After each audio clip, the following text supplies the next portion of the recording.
The early stages of productions on the famous computer animated film Toy Story were a complete nightmare. The production was in sort of development hell until the infamous Black Friday incident. Disney harassed the then new animation studio Pixar constantly. They were to produce and release the film, and they wanted results as quickly as possible. Disney tried everything to eliminate Pixar's efforts to deviate from the Disney formula, even at times threatening to shut the production down. Disney sent notes on revisions that they thought would improve the film. They insisted through their notes, which all read, "Edge, the film needs more edge." People working on the film at the time struggled so hard to maintain all of Disney's notes and demands. Once a week, they were required to fly across the country to the Disney offices to present them with the progress. Every time they were met with the same response. "Edge, the film needs more edge." Pixar revised the film so hard to meet the deadlines that it resulted in some rather interesting changes. In order to achieve edge, the film became quite a lot darker. Woody became a wildly unlikable character, much more angry and far less comedic than in the final film. Bo Peep's role in the story was far more relevant, often flirtatious towards the male characters, and is the first to accuse Woody of pushing Buzz out of the window. Buzz Lightyear was referred to at this point in production as Lunar Larry.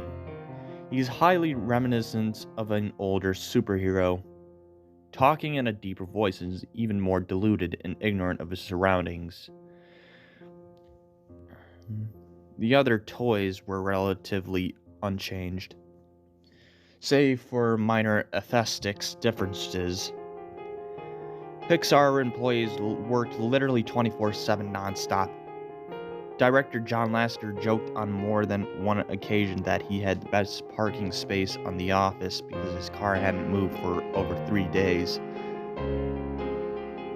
Some of the writers and storyboard artists began to suffer from chronic insomnia.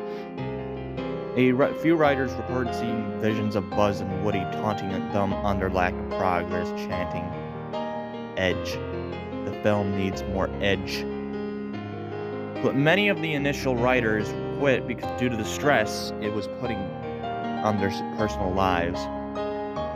Much to the distress of the remaining crew, by November of 1992, there were 2 of the 5 writers left and only one of them 3 storyboard artists.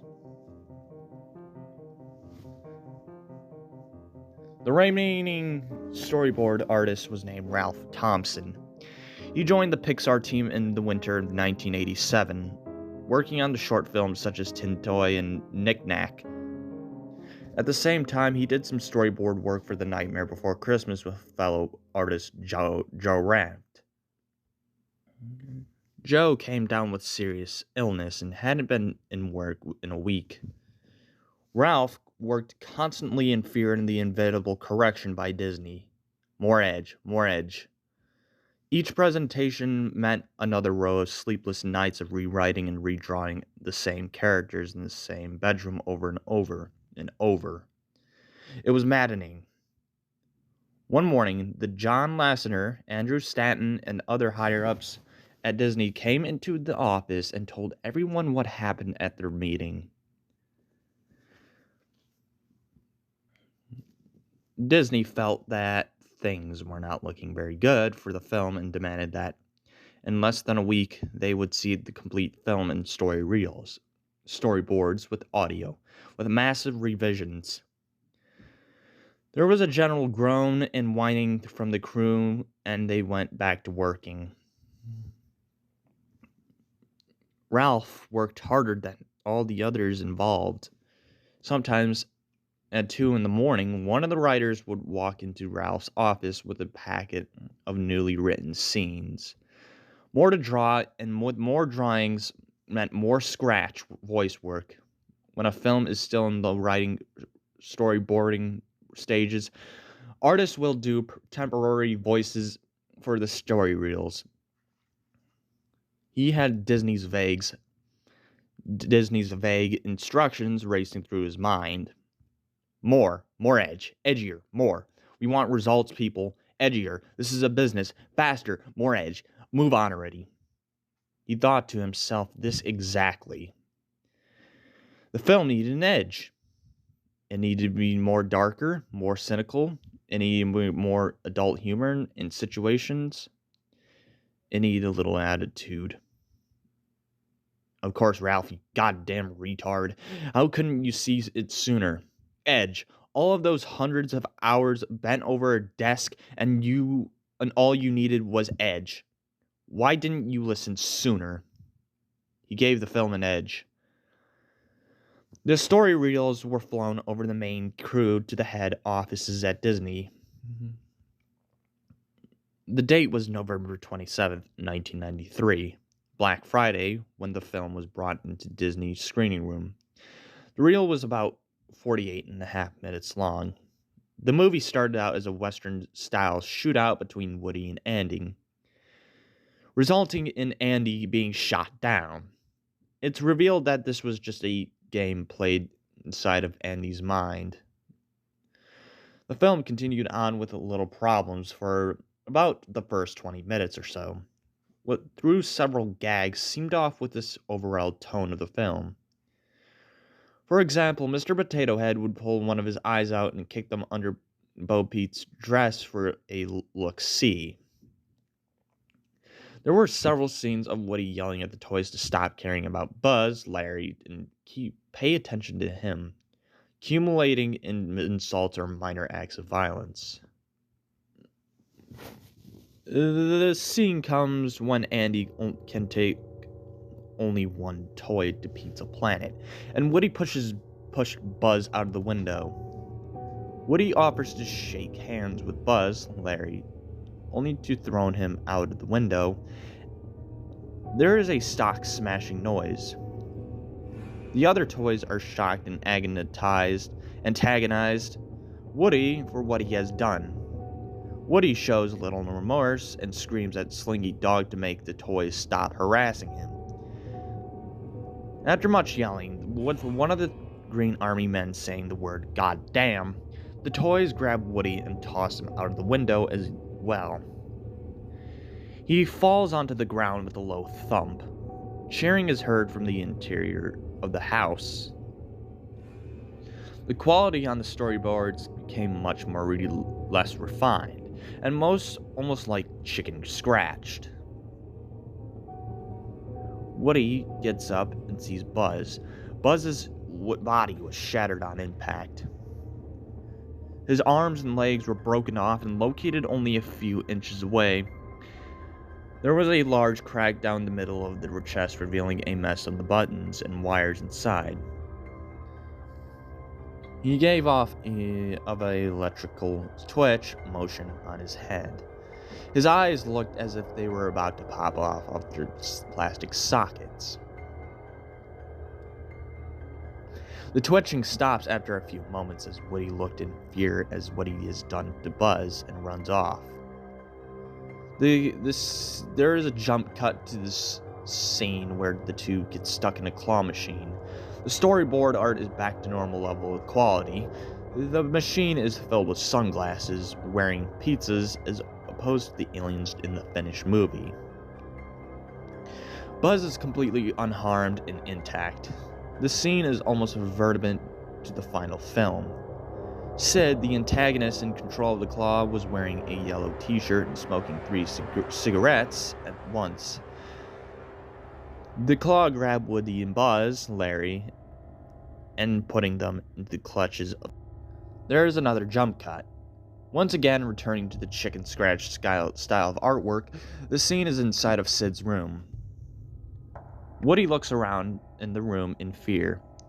He tiptoes around the room and collapses after seeing one of Sid's mutant toys. The reel then cuts once again to the unrelated test animation of the characters running. A few seconds of Buzz, Larry running in place, a few seconds of Woody running, and nearly a minute of the two running together. The footage appeared distorted in Spanish text that was presented on the screen. It looked like clay models that got life. No one friends life or see. Now, there now comes a shot of a completely naked Woody with automatically correct features standing in front of a black background, and the trademark Pixar ball is rolling around in the distance. The animation now was in the traditional animation of a typical 2D Disney film.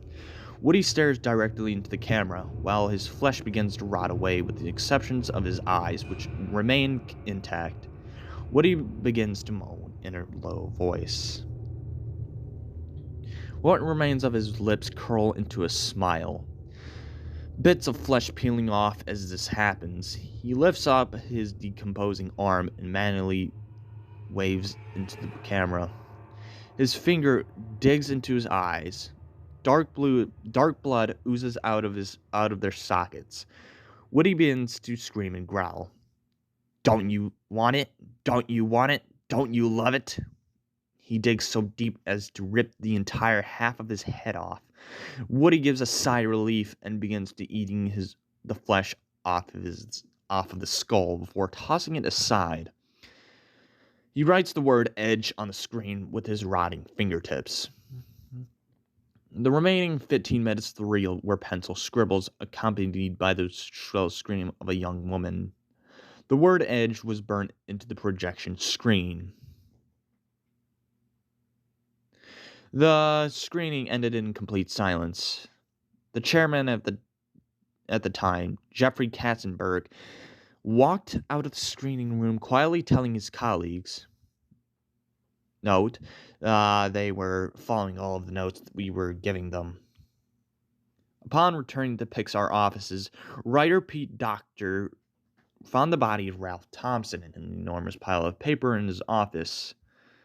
Further analysis that the death was a heart attack brought on by lack of sleep and stress. The papers were all storyboards and animation cells of the coherent scene of Woody, while the word edge scrawled on the back of one each other. Following the Black Friday screening, Disney became far less involved with the film, to which Pixar was finally given freedom to make the film their way. The film went on to be a huge success with the critics at the box office. The Black Friday incident today still remains much of a mystery.